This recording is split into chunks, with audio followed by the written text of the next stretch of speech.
ሰላም ሰላም የተከበራችሁ የሰኝ ሞቲ ቤተሰብ እንዴት ናችሁ? እንኳን በሰላም ወደ ቤቴ መጣችሁ። ሰብስክራይብ፣ ላይክ፣ ሼር አድርጉ። ዛሬ ማለት ነው የሆነ ነገር አዛዝናኝ ነው መጣው ማለት ነው ውዶቼ። ያዛዝናል እንግዲህ ማለት ነው። እንግዲህ በእውነት በጣም ያዛዝናል። በጣም አዛዝኖኝ ማለት ነው። ደብሮኝ ነው መጣው ዛሬ ማለት ነው ውዶቼ። ትንሳኤ ማለት ነው የትንሳኤ ልጅ የአናዘር እናት ማለት ነው ወስዳ የ10 ቀን ራሱ አጥቶንም እኮ ልጅቷ ማለት ነው። አንዳንድ ጊዜ ሰው ምን አይነት እኔ ሀላቅ ምን አይነት እንትን ውስጥ ነው አለን እኛ ማለት ነው። በጣም ይከብዳል ማለት ነው። የ10 ቀን ራሱ በደንብ አጥቶንም ልጅቷ ማለት ነው። ልጅቷ ይዛ እናትዮ ከቤት መውጣት ማለት በእውነት እንዴት አሰበች እንዴ? አንድ ሰው ማለት ነው ወልዶ እስከ 15 ቀን እስከ 20 ቀን ከቤት አይወጡም። ልጅ ይዞ ይቅርና እናትዮ ራሱ ከቤት አትወጣም። እናትዮ ራሱ ማለት ነው ልጅ ይቅርና ማለት ነው ልጅ እቺ ደም የሆነች ልጅ ማለት ነው ደም ነው እንግዲህ። እኔ አላቅም በእውነት የእናት ጡት ካልሆነ በስተቀር ጡንጡ ራሱ አጠባም ብዬ አስባለሁ እኔ። እንዴ 10 ቀን ራሱ አልሆነችም እኮ ልጅቷ ማለት ነው። ይዛት ሄዳለች እንዴ? ትልቅ ሰው አይደለችም እንዴ? በእውነት ሰው በቃ ሰው ምን ሆኖ ነው? እኔ አላቅም። ኢትዮጵያ ውስጥ ማለት ነው የሆነ መንፈስ ገብቶበት ነው የሆነ ንፋስ ተቀይሮ ጭንቅላታችሁ ተቀይሮ ነው ማሳብ። ትልቅ ሰው ማሳብ አቆመ። ትንሽ ሰው ትንሹ ትንሽ ነው እንግዲህ ሕፃን ነው ብለን እንተዋለን ማለት ነው። ታውቃላችሁ አይደል? አሁን ትልቅ ሰውና ትንሾቹ ሰዎች አንድ አይደለም። ትልቅ ሰው ያስባሉ ብለን እናስባለን። ገባችሁ አይደል?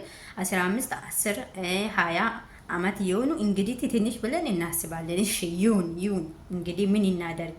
ግን እኔ አላቂ ትልቅ አሮጊታ ሴትዮ ማለት ነው እንዴት አስባ ነው የልጇ የአናዘር እናት ማለት አናዘር ራሱ ይሄው ትልቅ ሰው ነው። 40 አመት የሚሆን ሰውዬ ነው አናዘር ማለት ነው። ታውቃላችሁ አይደል? ትልቅ ነው እንዴ! ይሄ የወለደች እናት እንዴት ማሰብ አቁማ ጭንቅላቷ አይሰራም? ምን ሆነች? ምን ሆና ነው ደም ይዛት ከቤት ትሄዳለች እንዴ? በእውነት ትንሱ እንደውም ጠንካራ ናት። እኔ ቢሆን አብዳለሁ ነበር በእውነት።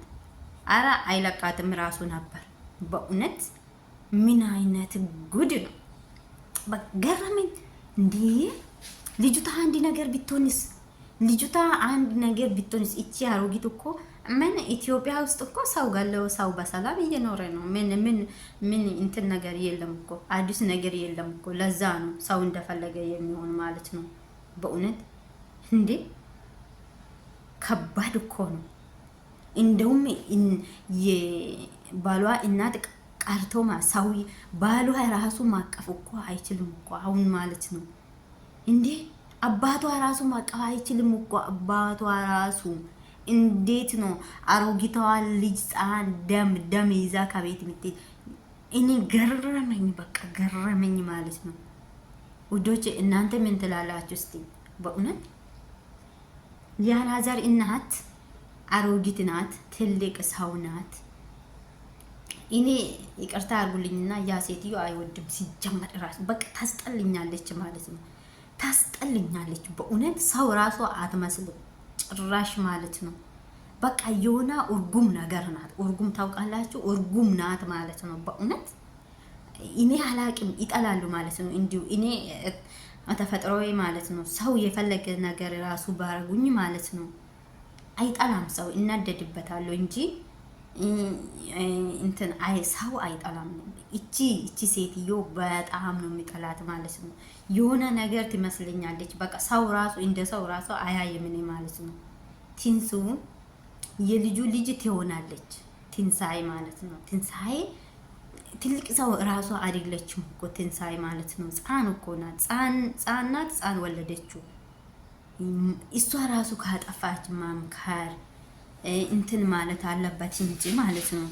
ደም የሆነች ሕፃን ልጅ ይዛ ከቤት ትሄዳለች እንደ አሮጊቷ እንዴ! ሰው ራሱ እንደዛ አድርጎ ካየች ይሄ እኮ ትክክል አይደለም። ምን እየመጣ ነው አሁን? እንደውም ኢትዮጵያ ውስጥ ማለት ነው የዱሮ እናቶች እኮ ማለት ነው የጎረቤት ልጅ ራሱ ካጠፋች እኮ ገርፎ እንዲህ አይደለም እንዲህ አስተካኪ፣ ይሄ ትክክል አይደለም ብሎ እየመከሩ ነበር። በፊት እኛም እንደዛ ነበር። በፊት አገር ሆነን ማለት ነው ከፍቶች እንጠብቃለን ነበር ማለት ነው። ከፍቶች ፀሐይ እንትን ሲሆን ይተኛሉ። ከዛ መንገደኛ ማለት ነው መንገደኛ ከፍቶች ተኝተው ካዩ ከፍቶች ገርፎ አንስቶ ማለት ነው እኛ ይገርፋሉ ማለት ነው። እናንተ ያላችሁ ከፍቶች ለምን ይተኛሉ ብሎ ማለት ነው። ለምን ብሎ እንትን ያደርጋሉ ነበር የድሮ ሰው ማለት ነው። የድሮ ሰው ቂኑር ነበር፣ በቃ መልካም ነበር። ታውቃላችሁ በቃ እንትን ማለቴ በቃ መልካም የሆኑ ሰዎች ነበር የድሮ ሰዎች ማለት ነው። አሁን ግን ምን እንደገባለት አላቅም እኔ አላቅም። ብዙ ሰው ሲያይ በቃ ትልቅ ሰው ትልቆች ማለት ነው ሽማግሌዎች፣ አሮጊቶች ማለት ነው ብዙ ነገር ያጠፋሉ። እንደ 15 ልጅ እንደ 13 አመት ልጅ እንደዛ ትልቅ 60 አመት የሆኑ አሮጊቶች 70 አመት የሆኑ ሽማግሌዎች ያጠፋሉ ማለት ነው። ጥፋት ማለት ነው። እኔ እየገረመኝ ምን እየገባው ነው አገራችን ውስጥ ምን እየተፈጠረ ነው በእውነት። እኛ ከሀገር ከሄደን በኋላ እንደውም የሆነ ንፋስ ነፍቶ የትልቅ ጭንቅላት ወስዶ ወደ ትንሽ የትንሾቹ ደግሞ ወስዶ ወደ ትልቆች ጨምሮ ነው እንዴ ብዬ እኮ በጣም እየገረመኝ ነው በእውነት ማለቴ በጣም እየገረመኝ ነው። እንዴ ምን እየመጣ ነው አገራችን ላይ? እንደውም እኔ እኮ ቁጭ ብዬ ኢትዮጵያ በሶሻል ሚዲያ እያየው እየፈራው ነው። እንደውም አልሄድም እኔ ኢትዮጵያ ማለት እንደውም አልገባም እኔ ኢትዮጵያ ማለት ነው። እንዴ ምን እኔ ልጄ ይወስዳሉ ማለት ነው። ምን ወይኔ እንደውም ማለት ነው ትንሳኤ በጣም ጠንካራ ናት በእውነት።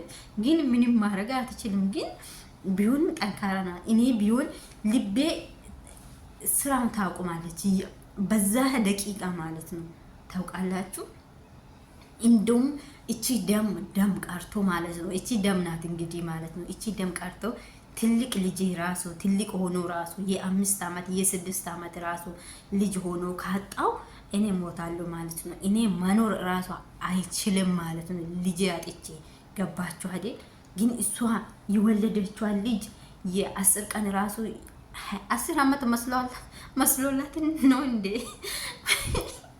10 አመት መስሎላት ይሆናል እንግዲህ። በእውነት በጣም ያዛዝናል። በጣም ነው አዘንኩኝ ውዶች፣ በጣም ማለት ነው። በቃ አለ አይደል ሰው ወዴት እየሄደ ነው? በቃ ወዴት እየሄደ ነው? የመጨረሻ አመት እየተባለ እንትን መጥቶ ነው እንዴ ነው ወይን? እኔ አላቅም። በቃ አላቅም። አገራችን ህግ የለም። በቃ ህግ የሚባል ነገር የለም አገራችን ላይ ማለት ነው እንዴ። በጣም ይገርማል በእውነት። ሰው በሰላም መኖር አይችልም ማለት ነው። ፈጣሪ ወይ ድረስ በእውነት ጉድ እኮ ነው። እና እንደዛ ነው የሚላችሁ ውዶችዬ። እኔ አላቅም ማለት ነው በእውነት የሩታ እየገረመን። አሁን ደግሞ የቲንሱ መጣ። የሩታ ይሁን እንግዲህ አሁን ትልቅ ሆነዋል፣ ጎረምሳ ሆነዋል ማለት ነው። አሁን ደግሞ የቲንሱ ደም ልጅ እየወሰዱ ወይኔ ጌታው፣ አረ ገርማ ጉድ ነው።